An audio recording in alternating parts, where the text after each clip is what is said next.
This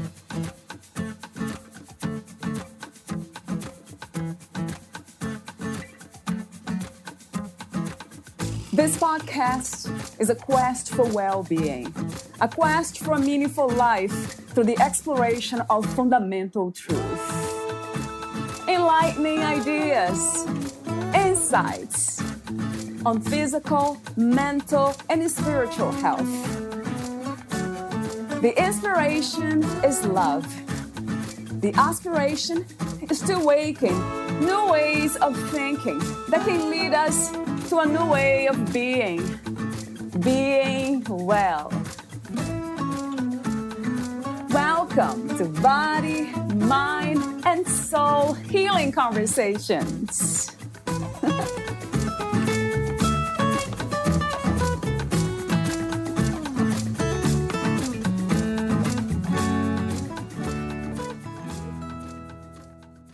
Our treatment of infection with modern medicine has improved immensely, and with that, countless lives are saved. But still, the treatment against infections generally does not include strengthening your immune system and boosting your resistance to disease. The treatments, although necessary and life-saving, often damage the immune system, such as what happens with antibiotic treatment or corticosteroids. It is therefore important to work on a recovery plan for your immune system if you ever need such treatment. We live in an era where we have an opportunity to do what is in our power to strengthen our immune systems and boost our defense against infections, while knowing that medicine has advanced to a point where we are well protected should things get out of hand.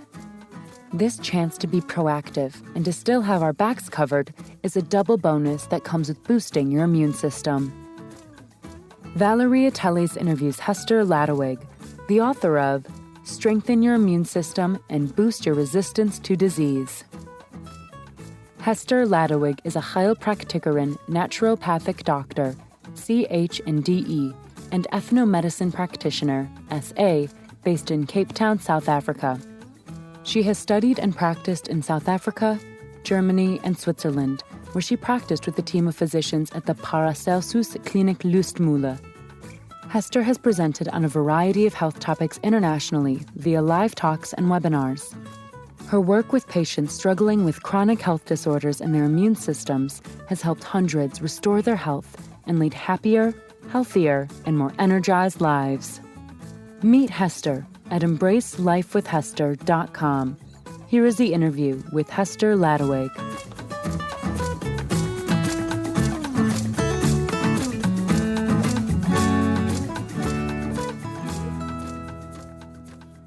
In your own words, who is Hester Ladewig? Hester Ladewig, yes, it depends. If I look at my life as a whole, I would say core identity, I'm a child of God. I am a mother, I'm a daughter, I'm a wife, I'm a sister, I'm a friend, I'm an adventure-loving human. But in the context, I think, of our healing conversation, I'm a naturopathic doctor, Swiss and German registered, qualified and registered, and I'm from South Africa. So in South Africa, I'm an ethnomedicine practitioner. Yeah, and I have a huge passion for healing and for helping others live their lives to the full. So basically be the best they can be. That's my huge passion in life. Would you say that that's your purpose too? This the purpose of your life, or something different, only passion? Yeah, that's a good question. Passion, purpose, it's all quite mixed. I think also with the identity of saying I'm a child of God, it's like glorifying God or doing what is good. But yeah, I think there's definitely, I do feel there is a gift of healing, and there's definitely a mix in with purpose with my healing journey, absolutely, and healing that I'd like to share with others. So, child of God, I have heard that a lot, of course.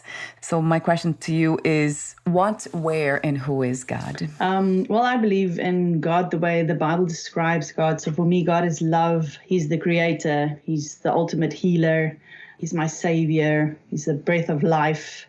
He picks me up when I'm down. He loves me unconditionally as he loves everyone. And yeah, I think that God is love. That's the absolute ultimate. Yeah, I have to use the same word. I love that. This idea that God is unconditional love, if I can add one more word. Let me ask you questions related to health and well-being. The first one that comes to mind, it came earlier preparing for this interview, is the idea of balance. What is your understanding of balance? Is that a destination? Can we live in balance? That's a very, very good question. I think we can live in balance, but then the definition of balance probably shifts, if that makes sense. So I think we live in a dynamic relationship to our environment, to health and disease, to everything around us. So balance in the sense of maybe I think that comes from probably things I mentioned around environmental balance and ecology and so on. We have balance in us that must be similar to balance outside of us. We're part of our environments and we can't separate that. So balance is a very big thing, and disease often just comes when balance is out. So I don't know if that makes sense. Does that answer your question? It does very much, especially when you say, two things, that we are not separate from our environment, which is really resonates true, and also that balance is connected to healing. Very much resonates. So what are some of the misconceptions about healing, Hester, that comes to mind? Misconceptions about healing, I think, is where we start to use absolute labels. So where we basically start saying, I have this particular disease. So maybe I can give an example from my own life. I had chronic pain as a teenager, and it was not a time where chronic pain was well known. So the chronic pain syndromes such as fibromyalgia and myofascial pain syndrome, and those things were not well known. So during that time, you needed big diagnostic signs, like it must be rheumatoid arthritis, or it must be a neurological disease or something. Then they would say, this is where your pain comes from, or osteoarthritis, big damage or some big deformity. But with the chronic pain, there wasn't a big label. So eventually I got to the point where I was diagnosed with fibromyalgia, as that was the label. And when I got the diagnosis finally, with that came the treatment and the promise. So the treatment was medication, which thankfully the rheumatologist explained to me was not going to fix anything, but it could possibly control things, and didn't really anyway. So I was like, no, thank you. And then there came a promise. So he basically gave me the label, you have fibromyalgia, and with that came the promise of a life of suffering. He basically said, with that label, you should not have severe joint damage as such, but you will suffer for the rest of your life. There's nothing you can do about it. And I think that's where part of the misconception of healing comes from. So eventually I was blessed with an eye-opening event, and I learned a lot of things. And after 8 years of chronic pain, I was free from chronic pain. I didn't have chronic pain anymore. But even before that, I started shaking off the label in a way, the fibromyalgia label. And having been healed of fibromyalgia, if I can say it that way, did not mean, and does still not mean, I think it's about 20 years ago since I've been pain-free, but it does not mean I'm pain-free. No human is ever 100% pain-free. We have good days and bad days and the odd aches and pains. But then if pain comes back for me as my alarm signal in a way. I think we all have alarm signals. So for me, pain is my alarm signal. So when I am, there's the balance thing again, when I'm out of balance. So if I'm overwhelmed by life, or there's a unresolved conflict, or there is too little movement or too little sleep, or just things are just not where they should be, then pain comes as my little alarm signal. And it says, hey, something's bothering you, in case you didn't notice. And then if I start paying attention, I can get rid of the pain again. But when the pain comes as my alarm signal, it does not mean that my healing is undone. That I suddenly have my label back, that I suddenly have fibromyalgia again. It just means I'm a human and I'm out of balance. And I think that's one of the biggest misconceptions of healing, because you can apply exactly the same thing with, for instance, migraine headaches. If you have the odd migraine headache once a year or in 6 months, or maybe once in 3 months as your alarm signal, like, hey, you're going through too much, you need a bit of a break, or things are just not where they should be, or you haven't had enough water and you get a headache. If you get it very often, then you must say, okay, there's something very wrong. But if you get it now and again as a little alarm, then it's not the end of the world. So you can have a similar thing with things like migraine headaches, you can have it with high blood pressure, you can have it with a whole number of things. IBS is another example. If you don't look after your gut well, then you can have chronic gut problems, and you can get a diagnosis of irritable bowel syndrome, and you can claim that diagnosis and live that diagnosis and say, I have irritable bowel syndrome. But that is, I think, a healing misconception. That just means in that moment, you are living in a way that your gut's not happy. And you can actually live in a way that your gut is happy.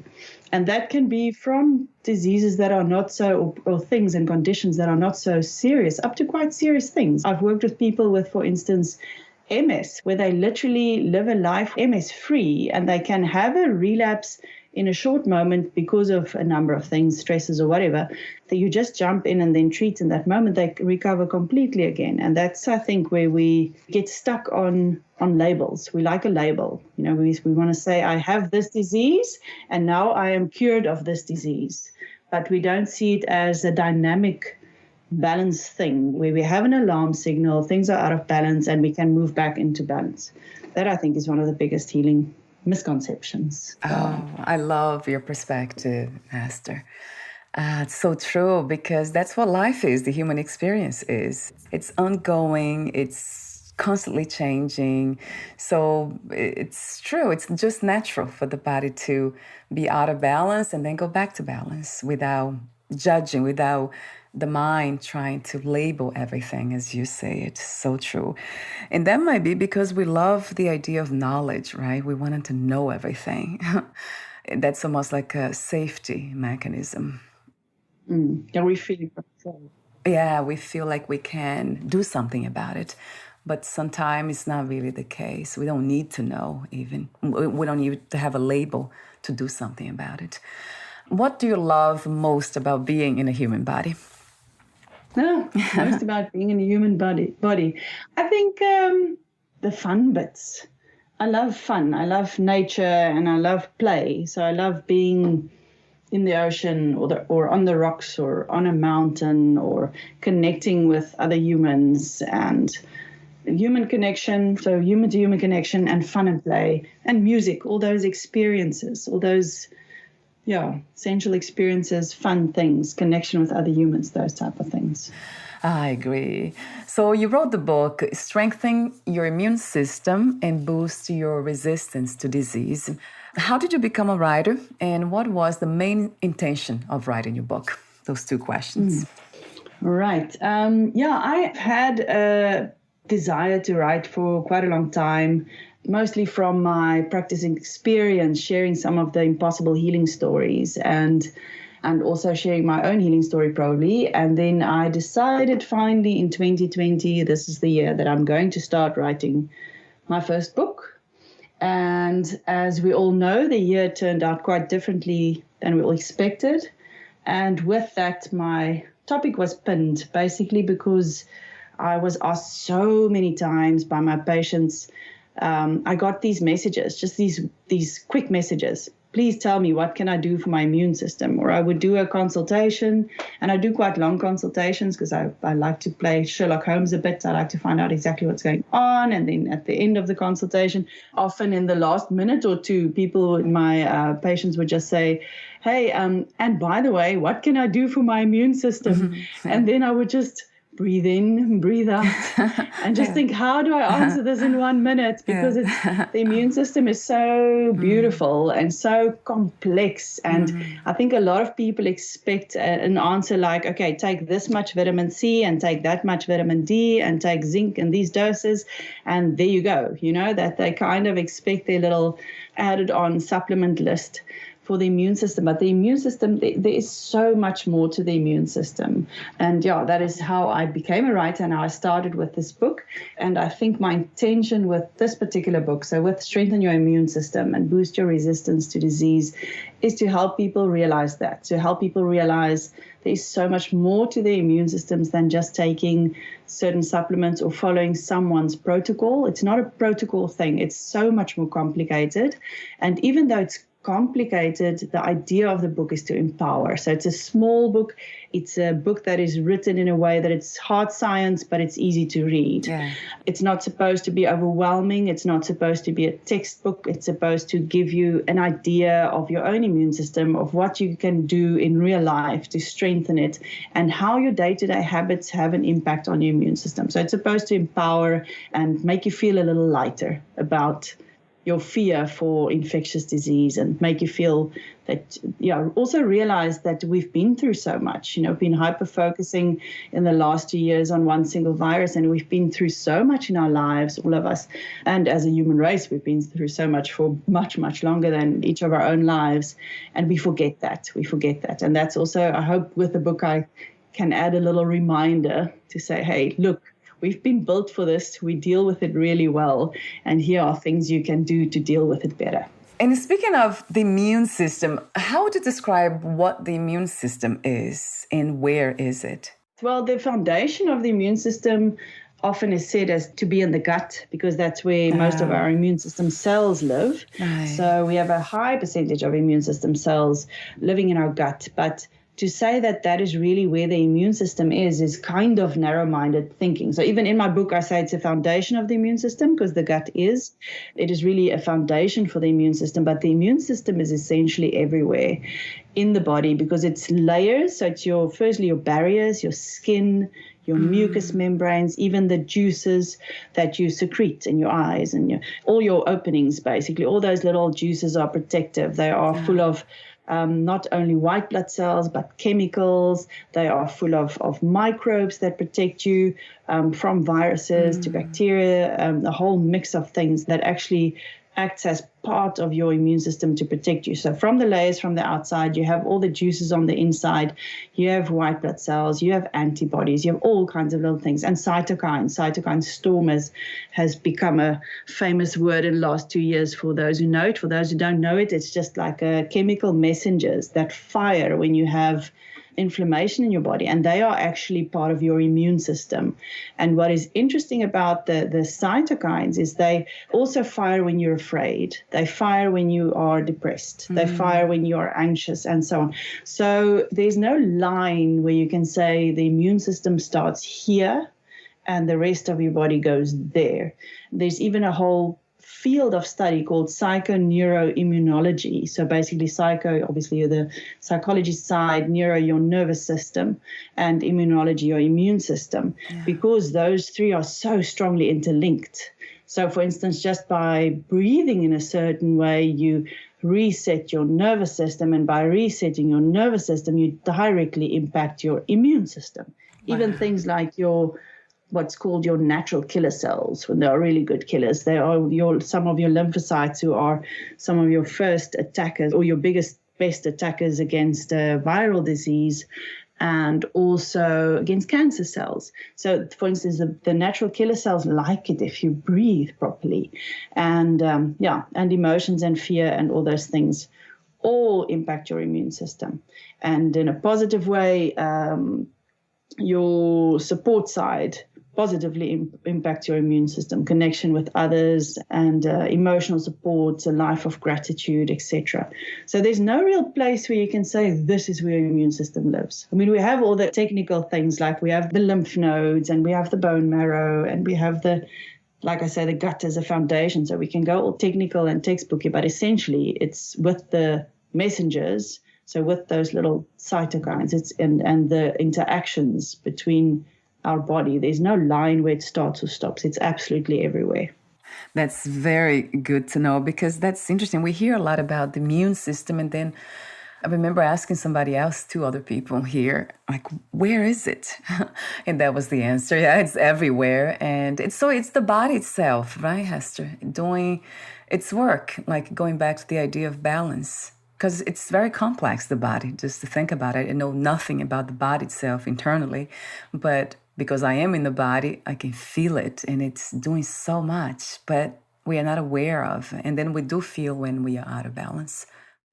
Yeah, they are like stations, where there are higher concentrations of immunological tissue. So like the tonsils and the appendix, where where so many people have problems with. So it's often the immune system saying, I don't really like what you're doing, and then we take it out. And the thymus gland and so on and so forth. But yeah, essentially it's absolutely everywhere, and you can't draw a line to say there's an area where there's no immune system. It's just everywhere. And then in your book you mentioned, the gut, as you said, the title is Your Gut as the Foundation of Your Immune System. So talk to me a bit more about that. When I think about the gut health, I think about probiotic, and I do take that.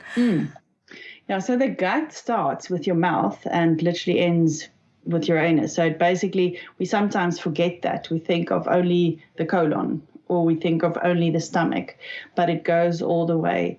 We are exposed to a huge number of potential infections simply by eating food and putting stuff in our mouths. I mean, we put our fingers in our mouth by accident, and we eat food that has touched other people's hands, and so on and so forth. So we do get a lot of exposure of potential infectious things via our gut. And because of that, it's very intricate. There are so many different layers and levels of immune system there. So the probiotic is definitely one of the biggest things. So you have a lot of probiotic flora, so the good bacteria. In our bodies, we have more bacteria than cells. And the bacteria is outnumbered by viruses tenfold. So we have tenfold more viruses than bacteria, and we have more bacteria than in a healthy body. This is not a sick body, this is a healthy body. So it's supposed to be that way, and it's supposed to be in balance. And then there are very interesting and complicated interactions between the viruses and the bacteria and all kinds of things that help us adapt to our environment and to what's going on around us and what we eat and so on. So one of our biggest protections against disease and to keep our immune systems balanced is to keep this microbial mix balanced. So to keep the good guys from the mouth and nose side all the way down the whole digestive tract, to keep that balanced. And there are different probiotics or different flora in different areas. So we have things in the nose and the mouth, which is also why we have to be quite aware of what we do. We can't just go with the strongest, most chemical antibacterial mouthwash every day, because we have good guys that are protective that we just kill. Or if we just use a steroid nasal spray as prevention in allergy season for 3 months, then we must just wonder what we are doing to the actual protective flora in the nose. So using things as an emergency measure in infections is one thing, but using it long-term all the time is a totally different scenario. Yeah, so being aware of just what we do mouth and nose-wise and keeping that nice and healthy and clean in a good way. So using good hygiene practices that support the flora and that don't just kill all the good guys with the bad. And then we have a wonderful thing happening in the stomach, which is a very, very acidic pH. We have a very acidic stomach with our stomach acid, and that is a massive killer of potential microbes further down. So we actually want that stomach acid to work. And ironically, if we get very stressed, if the thyroid, for instance, does not function as well as it should, sometimes the stomach acid production goes down. And then people get reflux and they think the stomach acid is too much, but it's just because it's coming all the way up. Breathing helps a lot with that because the stomach sits under the diaphragm. There are many food habits. I have that on my, they're like food rules and food habits that you can follow to protect your stomach. And if you're stuck, of course, you ask a practitioner to help you with it. But stomach in that sense is one big protector. And then from there down, you have bacteria start in the small intestine and increasing. So the greatest number you have in your large intestine. You have lots and lots and lots and lots and lots of good bacteria in your large intestine. And there are so many studies. It's quite interesting. The field of study on that is actually developing a lot, where they discover things like it helps to produce certain brain messages, and it helps to regulate your immune cells, and it does so many different things. So it helps to make some B12 for you, vitamin B12 and vitamin K, and they just do so much. So yeah, taking probiotics when you need it is good, and otherwise your natural support for your gut health and for your probiotics is eating colorful. So really eating real food, colorful food, mainly vegetables and mainly leafy greens and cruciferous veggies and those type of things. All the fiber and all those natural things really support the good bacteria. And one of the reasons why our gut reacts so strongly to our emotions is around our guts we have a nervous system with the same messengers that are similar to, well, not similar only, exactly the same as we have in our brain. So the happy stuff like serotonin, we make a lot of serotonin around our gut that we need to feel good. So that's what most antidepressants work on, is serotonin and our motivational things, dopamine, all those type of things. We have a whole nervous system around the gut, so we react quite strongly with that. And and that's also one of the links between gut and then again your emotional well-being and immune system. It's just all one big mix. You can't draw a line again between all those things, because you can have probiotics that influence emotional well-being and probiotics that influence your immune system, and they just all work together. So true. That's great to know that we don't have to take probiotic every single day. It has been my case for a while, but then I stopped. And now I'm not doing that. And I wonder how often, would you say 2 weeks out of the month and then go back, return not taking, just stop taking after 2 weeks, or maybe less, even 1 week out of the month? That depends very much. If someone has had antibiotics, for instance, it can alter the gut flora for up to a year. Or if you have had cortisone, then you definitely want to have more probiotics. It's also influenced by whether you were breastfed, how you were born. So if you were born naturally or via cesarean, or whether you were breastfed or not, all those things have an impact long-term on your gut flora and your gut flora composition and the sensitivity there.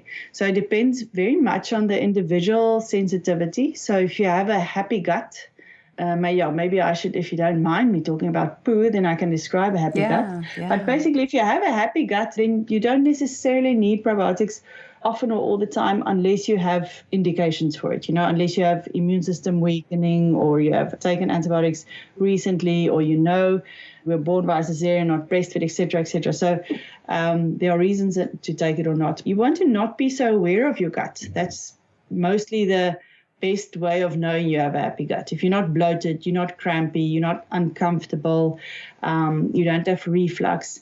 If you have a bowel movement 1 up to 3 times a day, and if it must be basically bulky, well-formed, and easy. So it's soft, bulky, and well-formed, because then it works like I always say it works like a pipe cleaner that goes through the colon, because you want that bulk. People often think if they have loose stool, they have clean guts, and they're like, no. So if you have a happy gut, you don't necessarily need to always take it.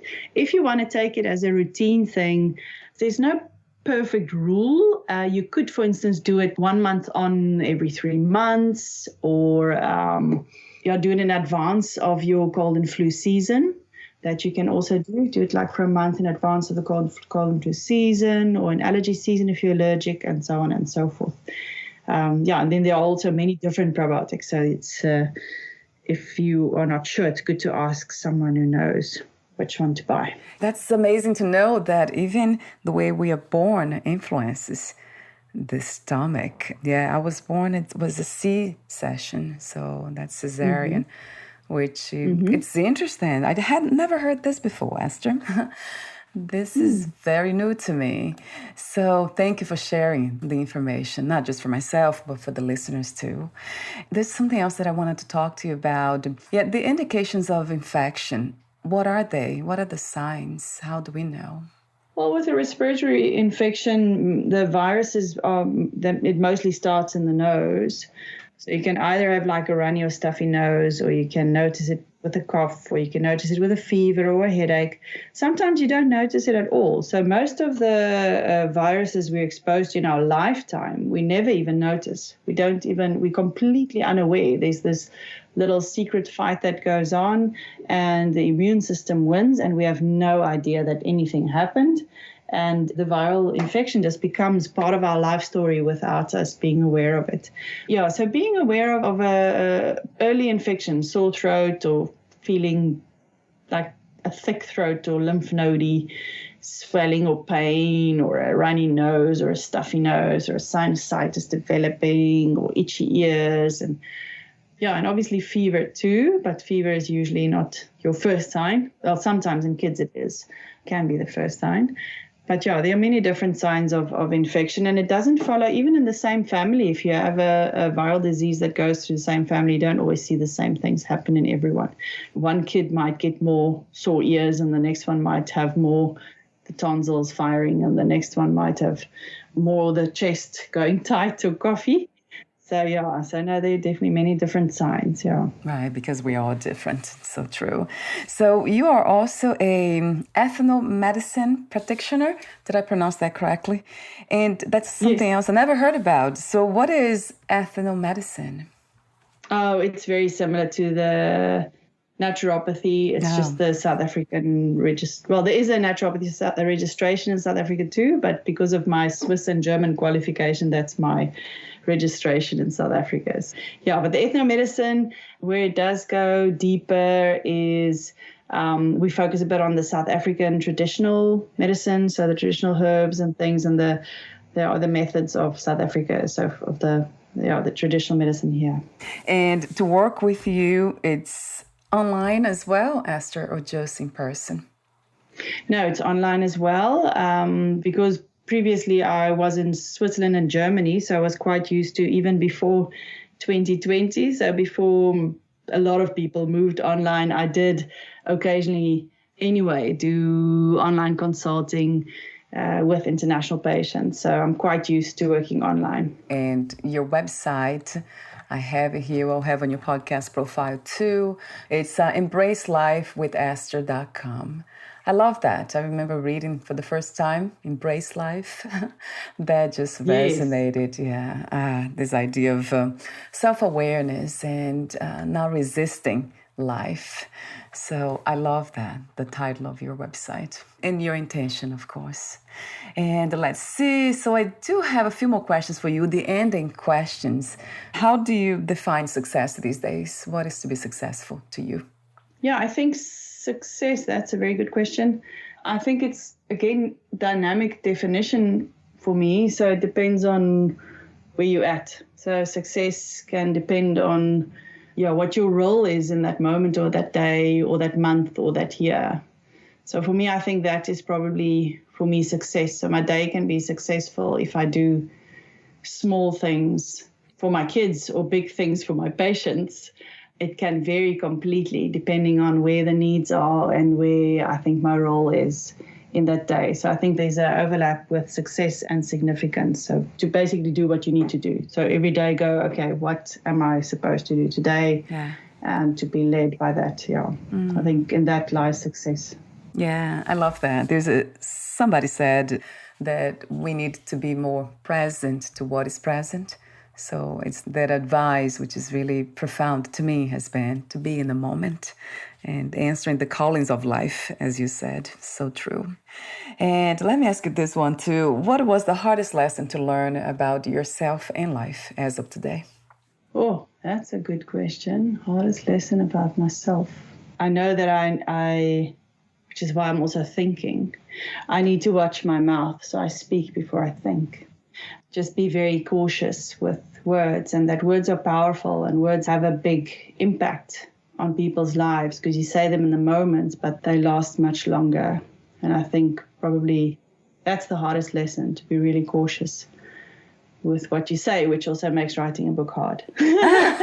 True. So true.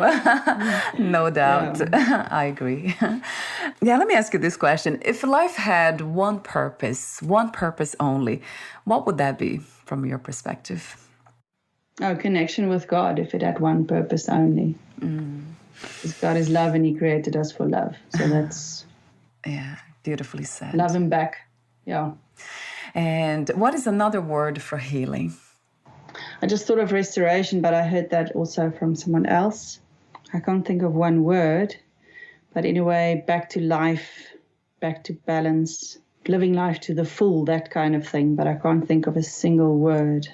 Yes, fair enough.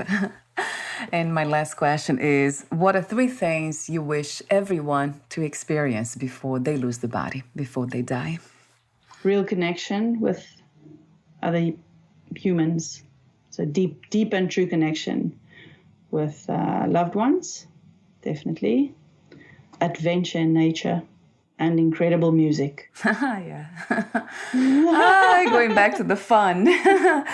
Yeah, I love the fun. Yes. I love your message. That's something that you have talked about today, and you write about connection, this intimate, deeper connection with others. Beautiful. Yeah, nature, the power of nature. And of course, having fun. I love your messages, Hester. I love everything you do and how you do it. It's very authentic. It's very light. I know it's very serious what you do because it has to do with health and healing, but at the same time, it's light. So thank you for being you. Thank you. And before we say goodbye, where can we find more information about you, your work, products, services, and future projects besides your website? Yeah, so my website, embracelifewithhester.com. I do have the social media. I have Facebook and Instagram, also with Embrace Life with Hester. And and the book is on Amazon, under my name, or you can go, if you can't find it because of my complicated surname, then you can find my book on Amazon directly or via my website. Embrace Life with Hester is easier than my long surname. Yeah, that's where you can find me. Wonderful. I'll have the link on your podcast profile too, of course. Thank you so much again, Hester, and we'll talk soon. Wonderful. Thank you, Valeria. Thank you. Bye for now. Thank you. Bye-bye. Bye.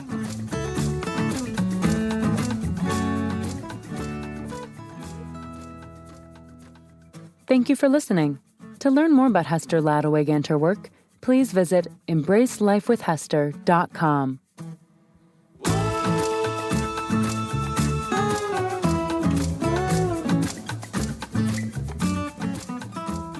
To learn more about this podcast, please visit fitforjoy.org/podcast. Thank you again for listening, and bye for now.